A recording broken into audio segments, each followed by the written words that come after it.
This is Theology Bits, a ministry of Central Lutheran Church, Eugene, Oregon. This week we begin a series that we will be going through in our midweek series in Advent on hope. And this is our first session on hope, which is going to be in Jeremiah and a theology of the cross. And I know that many of you will know, well, Jeremiah is in the Old Testament. What are we doing talking about the cross? But in fact, we're going to find that the theology of the cross is tremendously applicable to the way in which Jeremiah is talking about hope. And I present that because Jeremiah is a book in the Old Testament that has a fundamental thesis throughout it, which is the thesis of destruction. Jeremiah continues to proclaim that Babylon is going to come and conquer Israel. In fact, already when Jeremiah starts his ministry, Israel is sort of a client king of Babylon in the first place. Some would debate that, but they're not really a fully independent, strong nation. They already have some alliances that put them definitely under the thumb of this Babylonian kingdom that they're facing. And it gets all the way to the point where Jeremiah is there when the kingdom is being besieged and Jerusalem finally destroyed in 586 BC. And so we have the book of Jeremiah, and Jeremiah's message is destruction.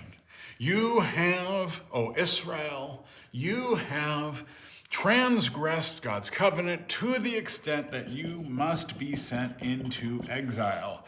And he proclaims it will be for 80 years. The number 80, by the way, is a symbolic number, and specifically the last time they had an exile kind of like this was the Exodus, wilderness wandering, which was 40 years. So what is this 80? Well, it's twice the Exodus because you've been twice as bad. And so this is kind of the theology Jeremiah presents. And he says, all of you here who think you're going to be fine because they say, well, we have the temple and God would never allow the temple to be conquered. He says, you don't know how God works. We live in a different space and a different time. And this exile will in fact be what you need, and starts proclaiming a theology of remnant. There will be a remnant who will return, but it's only a remnant. And the people do in fact go to exile. Jeremiah's message turned out to be accurate, and there then was a remnant who then did eventually return all the way in 539 BC, well after Jeremiah is dead and gone and the book of Jeremiah has concluded. So that's not really in there, but it did in fact happen. And the reason I bring all of this up is because we have our striking series about hope.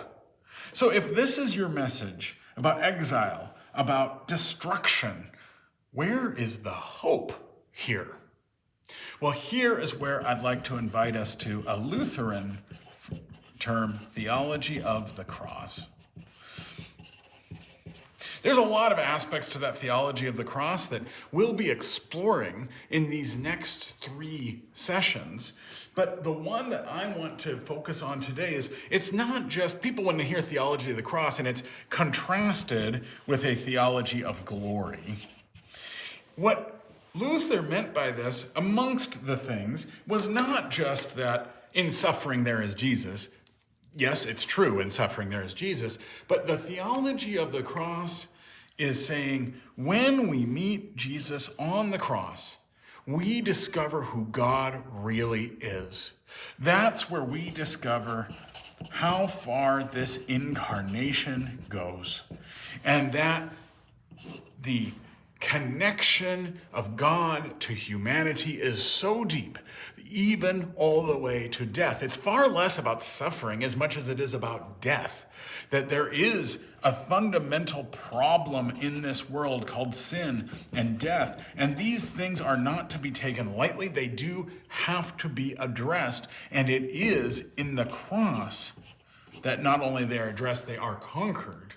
But it is also the God whose compassion is so great that it will lead to the cross in order to conquer them. And there's a lot of different aspects going on, but how this fits in our world is, I'm going to give a theological term for a Latin term, Deus absconditus. Sounds kind of scary. What it means is the hidden God. And what we mean by the hidden God is what is revealed to us. Well, the effect of the cross is revealed. The effect of the incarnation is revealed. But how well do we know the working of God? Well, not very well. We live in this world of sin and death. And so rather than saying, so let's just throw it up of what is hope? Well, after all, is it just who knows? Maybe God will do something we don't expect. Maybe we won't go into exile, even though everything we think makes we're going to go into exile. Maybe that when we face death in our lives and God's going to turn it around. We'll have a medical miracle. Who knows? Maybe. But that's not the kind of theology of the cross. There is a hope there. But the hope is saying, well, what's hidden to us is how God is working. In Jeremiah, it says, surely I know the plans for you, says the Lord. Plans to prosper you, not to harm you. Plans for a hope and a future. And here we are talking about going off into exile and destruction. Well, what's that plan? How does that work? It's hidden. We don't know. And that is, for Martin Luther's theology, a moment of freedom. Because it provides two things. One is it's saying, we don't know how this makes sense, and we don't have to. We don't have to be able to say, I get what God's doing, because so frequently in life, we don't get what God's doing. How in the world could this be the plan? How could this suffering, this life be the plan? Well, we don't know. The cross, as St. Paul said, is a scandal. This made no sense. Why would you do this? Well, we don't always know. And rather than saying, well, then that's just wild, speculative, well, you're not supposed to know or something like that, it's instead a moment of freedom. Because Luther said the point is there is hope, but it's not hope in just, well, who knows, maybe something that there's no good reason to happen would happen. But maybe there is hope in recognizing, calling something what it is. To call this world one of sin and death is a fundamentally realistic picture of where we are. And thereby to say, we do believe that God, that which is hidden, will one day be revealed, but it will always be the God who is working. Hidden doesn't mean not there. Hidden means very present. It's simply we can't see it. And so you can sometimes see those little moments of how God is revealing, how God is working in our lives, even when it doesn't make sense. And that is a very different concept of hope. It's not just saying, well, who knows? It's saying, God is up to something. God recognizes where we are and is addressing it. So now we learn maybe a little bit less about who God is, but we learn who we are.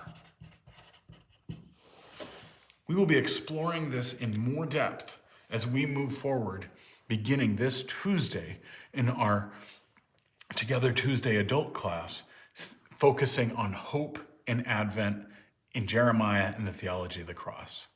This is Theology Bits with Pastor Ben.